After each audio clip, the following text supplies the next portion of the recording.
Good day, everyone! Mapagpalang araw sa ating lahat. Join me and let us talk about another type of literary criticism, the moralist approach. The skill that you need to master or at least learn is how to critique a literary selection based on the underlying or overarching issue concerning human experience. Literary criticism is the evaluation of literary works. Ito ay pagsusuri ng mga gawaing pampanitikan tulad ng nobela, maikling kwento o tula. This includes classification by genre, analysis of structure and judgment of value. The focus of your critique paper depends on the approach that you're going to use. Maaari mong suriin ang isang gawaing pampanitikan sa pamamagitan ng pag-aaral ng istruktura nito, kabilang na ang mga salitang ginamit ng may akda, sa pagtingin ng kaugnayan o impluwensya ng akda sa kanyang likha, sa pagsusuri ng mga aral na makukuha dito ng mambabasa at marami pang iba. In the previous video, we talked about formalism or formalist approach. This time, we will talk about the moralist approach. Paano nga ba pag sinabing moralist approach? Moralist approach is a type of literary critique that judges the value of the literature based on its moral or ethical teachings. In layman's term, your goal is to determine the values or lessons present in a particular work. Hindi mo lang titingnan ng isang akda bilang art o sining lamang, bagkus kailangan mong suriin ang mga aral o mabubuting bagay na nakapaloob dito.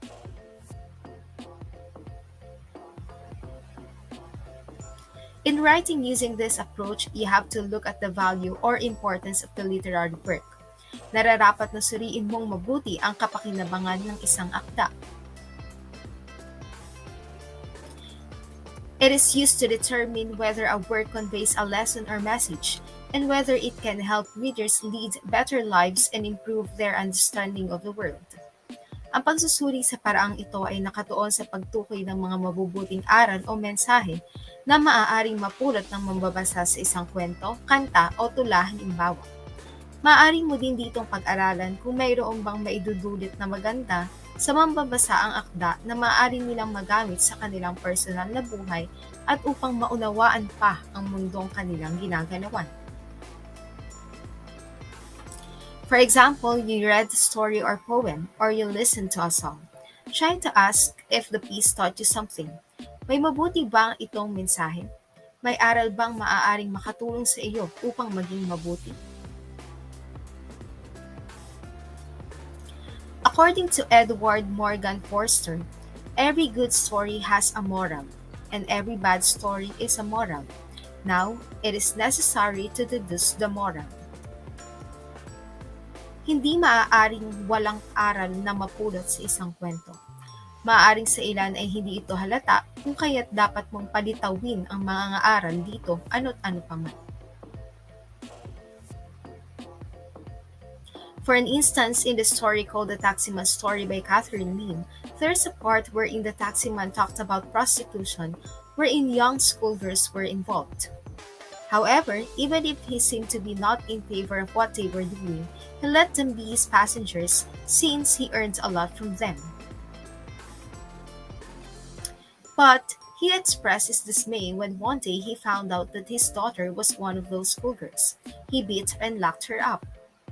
However, in the last part of the story, it seemed like he went against his principles again when he expressed that he need to rush and reach Hotel Elroy where he can get a lot of passengers. Though unstated, it's implied that the passengers that he's referring to are still the schoolgirls. Therefore, you may thoroughly discuss the principles and values of the character based on his actions and words. You may point out the importance of being clear with your principles in life. Maaari mo ring talakayin ang masamang dulot ng prostitusyon, ang mabuting pakikipag-ugnayan sa magulang o anak, ang pagtitiwala sa anak, ang pagkakaiba ng kaugalian ng mga kabataan noon at ngayon, at marami pang iba.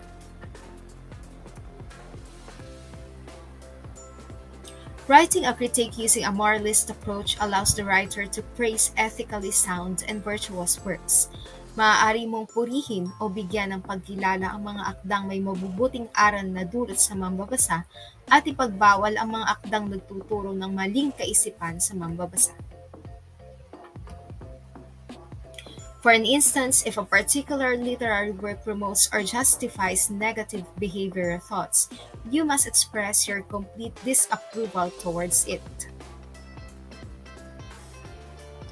In writing a critique using the moralist approach, you may ponder on questions like, what moral statement, if any, does this literary work make? Is it implicit or explicit? Ang mga aral ba ay tahasang sinabi o ipinakita o hindi? What does the work say about the nature of good or evil? Is good rewarded? Is evil punished? Ano ang ipinapakita na akda tungkol sa pagiging mabuti at masama? Ginantimpalaan ba ang mabubuting gawa? Naparusahan ba ang masasamang gawa? And what does the work say about human nature? Ano ang ipinapakita na akda tungkol sa kalikasan ng tao? Is everything clear with you now? Now, it's time for you to reread the poem The Road Not Taken and analyze it using the moralist approach.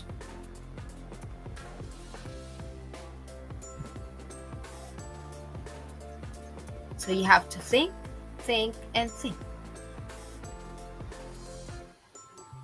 In Learning Task 1 of your Learner's Packet for Week 6, there are 6 questions that you need to answer. Number 1, why is the poem entitled The Road Not Taken? Bakit pinamagatang The Road Not Taken ang akda?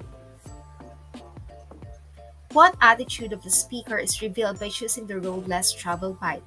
Anong saloobin ng manunulat ang ipinapakita sa pagpili niya ng landas na hindi gaanong tinatahak ng iba? Number 3, what do you think would have happened had the traveler made a different choice?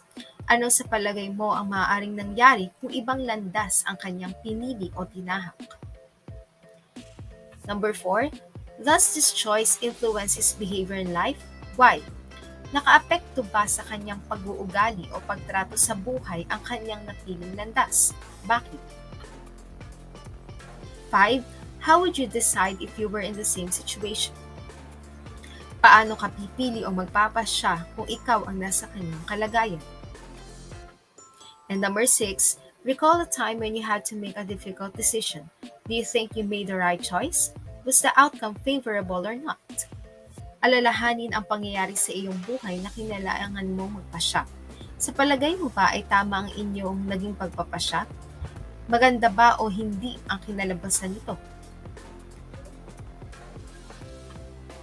While in Learning Task 4, you have to explain the following lines from the poem, considering the realities of life to support your explanation. For example, in line number 1, 2 roads diverge in a yellow wood. The explanation can be, the poet talks about 2 roads towards 2 different ways. Just like in life, we're often given a lot of options and choices from the moment that we open our eyes, and we are usually compelled to decide from the simplest up to the most complex things. Now, you have to work on the remaining lines.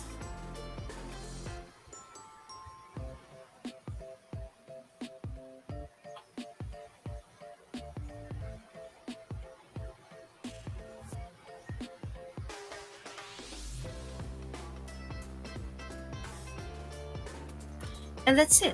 Just remember, moralist approach is a tendency, rather than a recognized school, within literary criticism to judge literary works according to moral, rather than formal principles. The importance of literature is not just its way of saying, but also what it says. And the larger purpose of literature is to teach morality and to probe philosophical issues. So we're done. I hope you learned something today. Don't forget to like, subscribe, and share this video. Have a great day!